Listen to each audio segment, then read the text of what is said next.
Adam Lanza, Christopher John Mercer, Eric Harris, Dylan Klebold, Sandy Hook Elementary School, Columbine High School, Umpqua Community College in Oregon. If these names or places don't sound familiar to you, they are the shooter and the scenes of some of the most violent school shootings in recent years. Between the three cases, 51 people were killed, including many children and youth. In every one of these cases, and in many other cases of violence, the perpetrator was addicted or obsessed with violent video games. There is a direct link in the media to violence in the media to violence in the real world. In our society, we are living on a constant diet of violence. Some might even say we are living in a war zone. Even those of us who don't go seek it out are affected by it. Televised violence is so prevalent that it is estimated that the average high school student has already witnessed 18,000 murders by graduation. Those in any kind of media industry will tell you that media violence is in no way connected to real life violence. They are wrong. Here are a few more statistics. The percentage of violent crimes in America have been about the same for the past 10 years, but violent crimes among youth are on the rise.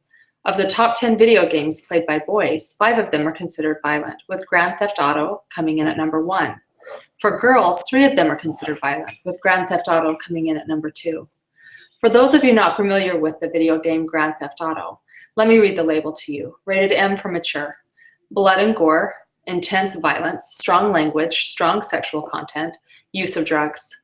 Players play as hardened criminals and accost innocent civilians using a variety of weapons and even rape. How can these things not affect those who are engaging in them? Don't just take my word for it. Here are some of the things experts are saying. Dr. Richard B. Klein, at an address at the Tidewater Assembly for Family Life, said, "I am convinced by a vast amount of research that the images, fantasies, and models which we are repeatedly exposed to in advertisements, entertainment, novels, motion pictures, and other works of art can and do affect the self-image and later the behavior of nearly all young people and adults too. The American Academy of Pediatrics warns exposure to violent media, including violent video games, can contribute to real-life violent behavior and harm children in other ways."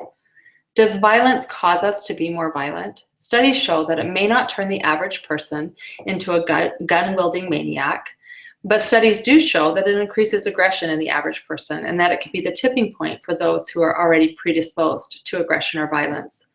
A study led by Christopher Bartlett of the University of Idaho, illustrates this point.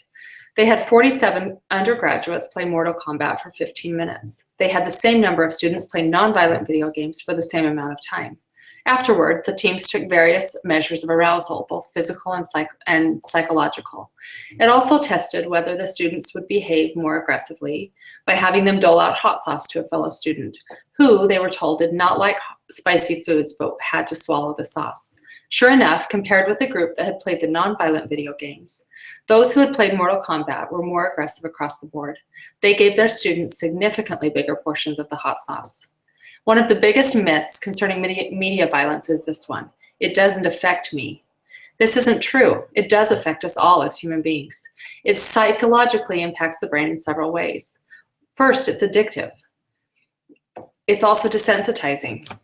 It can destroy or weaken the natural sympathy and empathy centers in our brain, causing us to feel less concern for those who might be in pain or experience other hardships.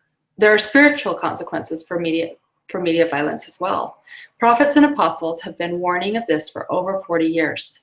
In 1971, Elder Marvin J. Ashton said, "A diet of violence or pornography dulls the senses, and future exposures need to be rougher and more extreme. Soon the person is desensitized and is unable to react in a sensitive, caring, responsible manner, especially to those in his own home and family. Good people can become infested with this material, and it can have terrifying, destructive consequences." In For the Strength of the Youth Handbook, it specifically states, "Depictions of violence often glamorize vicious behavior. They offend the spirit and make you less able to respond to others in a sensitive, caring way. They contradict the Savior's message of love for one another." Elder Ballard says, "Nephi predicted that in our day Satan would rage in the hearts of the children of men and stir them up to anger against that which is good. Satan's evil use of television contributes to the increased wickedness in our society." Is this issue of violence bigger than us? Is there anything we can do to protect ourselves, our families, and our societies? The answer is yes. Elder Ballard gives us this great counsel. He says, perhaps the proper response to outrageous behavior is outrage. Or more to the point, the proper response to outrageous television is outrage. I express my own and this church's disappointment, disagreement, and even outrage with television that turns our attention and sometimes our inclinations towards violence, self-serving greed, profanity, traditional values, and deviance. Elder Ballard goes on to say, we need to keep these things that offend and debase out of our homes.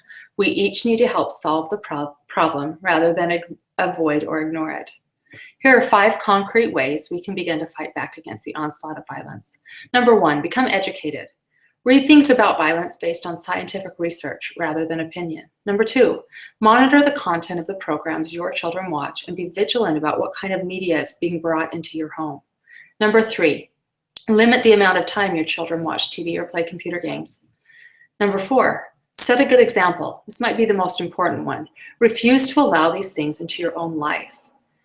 Be part of the solution, not part of the problem, and let your kids see you do it. Number 5, contact organizations and complain. I recently had a friend complain about a movie, and they sent her complaint right on to the producers. Let me repeat Nephi's prediction from almost 3,000 years ago. Keep in mind, he was prophesying about our very day. For behold, at that day shall he rage in the hearts of the children of men and stir them up to anger against that which is good. Let me add insight from D&C 10:27. And thus he goeth up and down, to and fro in the earth, seeking to destroy the souls of men. Satan can only destroy us if we let him. Will you commit to doing one of these 5 things in your own home and family today? Become educated. Monitor the content coming into your homes. Limit the time spent on media. Set a good example. Contact an organization. We can make a difference in our own homes, families, and even society. A poem I like says, all the water in the world, no matter how it tried, could never sink the smallest ship unless it got inside. All the evil of the world and every kind of sin could never damn a human soul unless we let it in.